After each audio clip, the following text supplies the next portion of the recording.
Hey, welcome back. It's Michelle. And Miguel. And today we're going to have a conversation about our experiences growing up going to Disney parks. My first question to you, Miguel, what was your first Disney park? Well, it was the OG Disneyland in Anaheim, California. This was way back before my sister Michelle was born. And so, long story short, it wasn't until my family and I were stationed overseas in Japan that Michelle was born and we got to experience Tokyo Disney together. So that was her first experience at a Disney park. When we went to Disney World for the first time, we saw some behind the scenes in the making of Tangled and then later Frozen. And so different additions to the park like Galaxy's Edge and updates in Epcot. And that to me was like the highlights, I would say, the first time in Disney World and then the most recent visit in Disney World. So what about you? What was your experience compared to what I just said? We've been going to Disney World for about almost like a decade.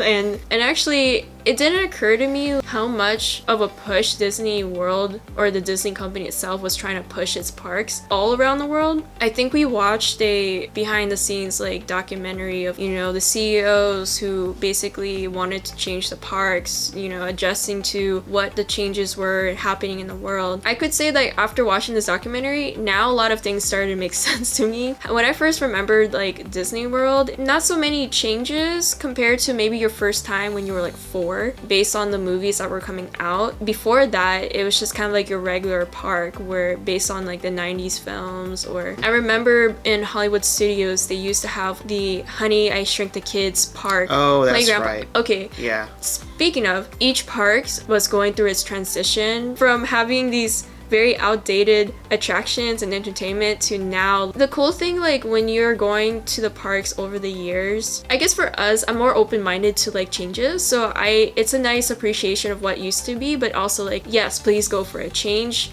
thing so that it's more relevant to the younger generation. I guess another way that you could say it is it informs that time. Like with Captain EO and Michael Jackson, because like my dad remembers, because he's older than us, so his generation, that was his time, Michael Jackson, 80s and 90s.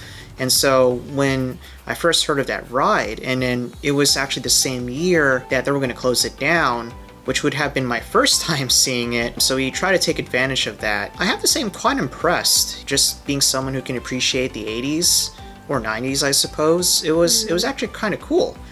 So I was kind of a bit sad that they shut it down, but things got to move and change. So that was an interesting experience. I think what makes it a little bit dated is because Epcot and Tomorrowland and Magic Kingdom, they are supposed to represent the future, and I think the future is now. And so those are starting to really show up as like really outdated and not with the times. And so right now, if you were to go back to Disney World, like right now, you being at like 4 years old does not count.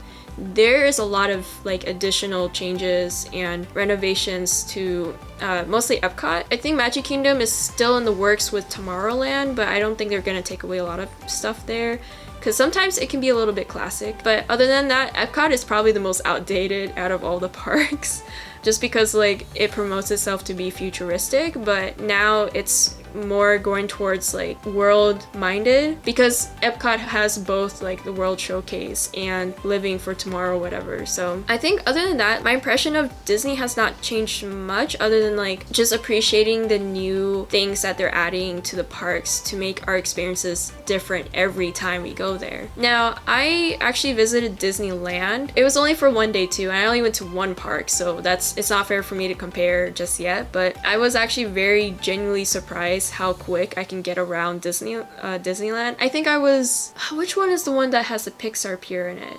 It's not is it the California Adventure? Wait, it's a Islands? Pixar what? Because they have 2 parks. The California one? I think it's the California one. Oh yeah. Because I didn't get to go to the other park that actually had the castle. I went to the other one that was like Pixar Pier. There are certain exclusive things that you can only find in Disneyland, California. Yeah, I think I went to the one where it was not like the castle, because I told myself like I've been to Magic Kingdom and Disney World. I thought it would be a different experience to be more immersed in like Pixar related attractions. It makes Disney World significantly overwhelming. Even if there's a lot of like construction going on at Disney World, you still have a lot of things you can do there. I still recommend, visiting Disney World now, like while it's updating itself, and it has changed in the last 10 years, most definitely. Actually, Miguel, speaking of visiting other Disney parks, what was another park that you went to? Going back to Tokyo Disney, that was certainly an experience that was definitely different. Oh, so a little fun fact to inform this context. Japan has an interesting partnership with Disney in which in a lot of business Disney dealings with international companies is that they like to keep themselves purely Japanese, meaning that they don't want foreign companies overtaking their area, their nation. And the ways in which they do that is they have a special partnership with Disney in which they get to have more control. I don't know too much like business lingo, but this is why in Tokyo Disney, it's quite unique. They have their own spin on things, especially with Main Street. They have their own way of making their food, uniform designs, the way they, showcase different interactivity, festivals, parades, anything. Some things are kept the same because that's like Disney tradition, but you also have like their own localized tradition in doing things, and that's also expressed at the Disney park. In Tokyo Disney. Of course, at the time I didn't know that. I was just a kid, like, oh, okay, it's just Disneyland, but in Japanese. But after going to Disney World, I can kind of start noticing the difference. But I mean, this is just based on my experience. But yeah, that's so far the only international park I've been to. And the food, I think, really stands out. I love it. I would really love to go back to Disney Tokyo. A fun pastime for me is just to look up point of view videos of like the rides in Tokyo Disney. Oh, one more thing. This Tokyo Disney Sea can only be found. That's like the one special thing that Tokyo Disney released is they have a SeaWorld section, so anything that's like 20,000 Leagues Under the Sea or any like, because Japan, having been in Japan, they're seemingly obsessed with aquariums. There's a lot of aquarium parks around, in Japan. And so with Disney Sea, I was like not too surprised, but also fascinated, like, oh, okay. Based on like the past 10 years, has it been 10 years? 2011 plus 12, almost 12 years.